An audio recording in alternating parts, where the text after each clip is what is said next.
नमस्कार। उत्तर प्रदेश में अमेठी जिले में संग्रामपुर ब्लॉक पड़ता है। वहाँ एक गांव है भौसिंगपुर। अमेठी शहर से आप मान लीजिए कोई 11-12 किलोमीटर दूर वहाँ एक बहुत ही प्रसिद्ध मंदिर है, कालीकन धाम मंदिर। यहाँ ना आस्था जैसे हवा में घुली हुई महसूस होती है और अक्सर बहुत ज्यादा भीड़ होती है भक्तों की। हाँ, बिल्कुल सही कहा। और आज हम इसी जगह के बारे में थोड़ी गहराई से बात करेंगे।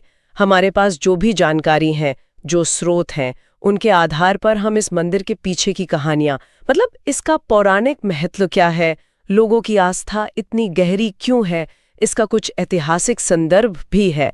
और हाँ, आज की क्या स्थिति है, क्या चुनौतियां हैं, सब पर थोड़ी विस्तृत चर्चा करेंगे। हाँ, ये समझना कि आखिर क्या चीज है जो सदियों से लोगों को यहाँ खींच रही है। बिल्कुल।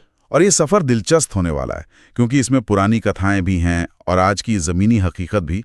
महर्षि च्यवन की तपस्या से लेकर आज वहाँ साफ सफाई और सुविधाओं के जो सवाल हैं उन तक। तो चलिए शुरू करते हैं ये पड़ताल। हाँ, और शुरुआत वहीं से करते हैं जहां से इस जगह की कहानी शुरू होती है, इसकी पौराणिक कथा और स्थापना से।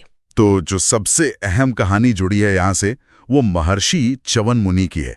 कहते हैं ये उनकी तपोस्थली थी, वो जगह जहां वो तपस्या करते थे। जी हाँ, और तपस्या भी ऐसी कि वो उसमें इतने लीन हो गए कि उनके शरीर पर दीमकों ने मिट्टी का पूरा ढेर बना दिया, जिसे बांदी कहा गया। अच्छा, बांदी। हाँ, बांदी।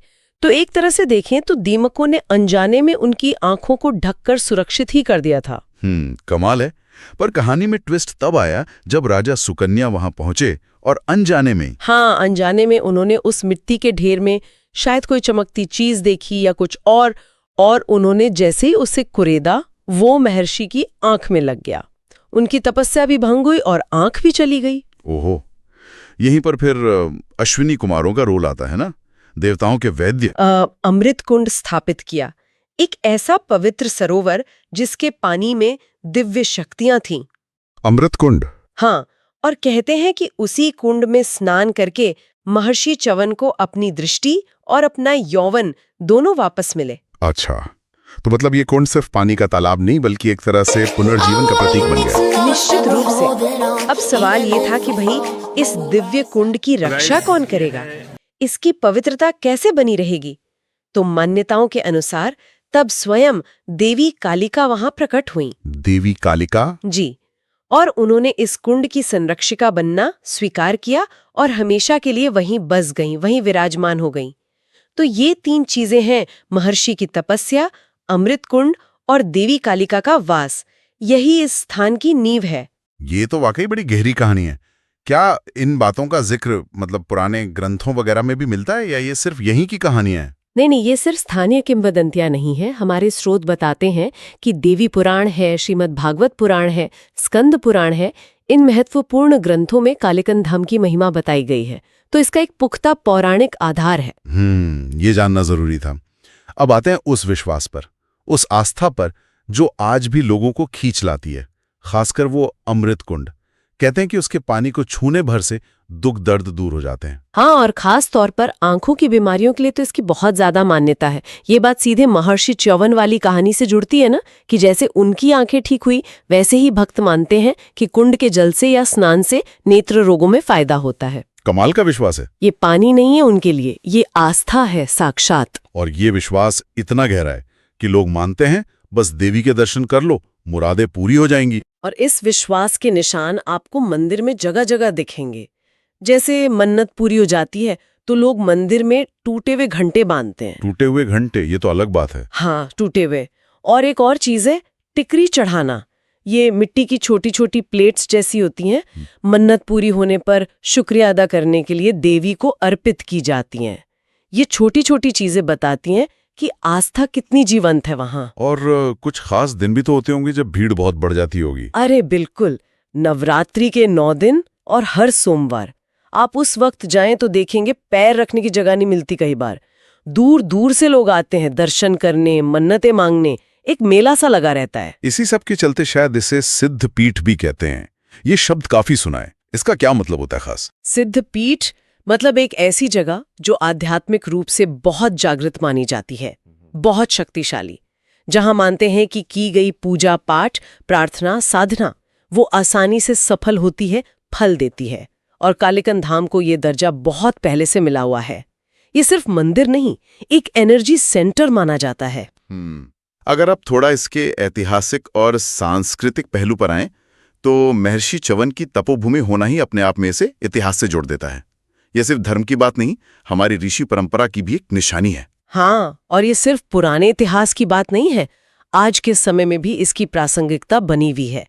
हमारे स्रोतों के मुताबिक यहाँ सिर्फ आम लोग नहीं, बल्कि देश की कई बड़ी हस्तियां भी दर्शन के लिए आ चुकी हैं। अच्छा, कौन कौन? जैसे पूर्व प्रधानमंत्री राजीव गांधी, सोनिया गांधी, राहुल गांधी, प्रियंका वाड्रा और केंद्रीय मंत्री स्मृति ईरानी। हम ये नाम किसी पॉलिटिकल वजह से नहीं ले रहे, बस ये बताने के लिए कि ये जगह आज भी अलग अलग तरह के लोगों के लिए कितनी मायने रखती है। ये तो हुई इसके महत्व की बात। लेकिन जो स्रोत हमारे पास हैं, वो कुछ जमीनी दिक्कतों का भी जिक्र करते हैं। खासतौर पे मंदिर परिसर और अमृत कुंड के आसपास साफ सफाई को लेकर कुछ चिंताएं हैं। कहीं कहीं कचरा, कीचड़ जमा होने की बात कही गई है। हाँ, ये एक अहम मुद्दा है, खासकर ऐसी जगह पर जहाँ रोज हजारों लोग आते हैं और जहाँ पवित्रता का इतना जोर है। और इसी से जुड़ी एक और बड़ी समस्या बताई गई है कि पर्यटन विभाग ने श्रद्धालुओं के लिए जो पब्लिक टॉयलेट्स बनवाए थे, वो कथित तौर पे, मतलब सुनने में आया है कि पिछले 10 साल से बंद पड़े हैं। 10 साल से शौचालय बंद। ये तो बहुत अजीब बात है।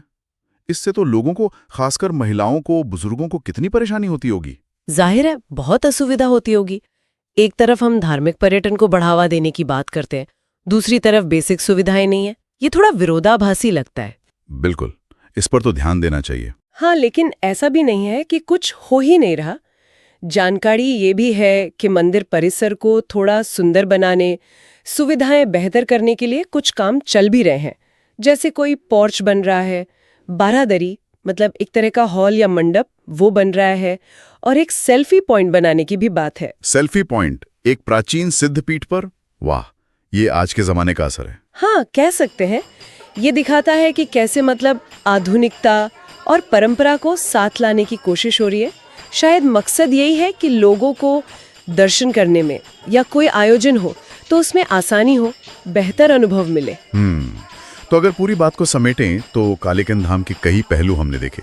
एक तरफ महर्षि च्यवन और देवी कालिका की वो प्राचीन कहानी, अमृत कुंड के पानी में लोगों का वो अटूट विश्वास, खासकर आंखों के रोगों के लिए। हाँ, और ये भी कि कैसे ये एक सिद्धपीठ है जहाँ खास दिनों पर सोमवार को नवरात्रि में भारी भीड़ जुटती है। इसका ऐतिहासिक महत्व भी है और आज के दौर में भी ये प्रासंगिक है, जैसा कि कुछ जानी मानी हस्तियों के आने से पता चलता है।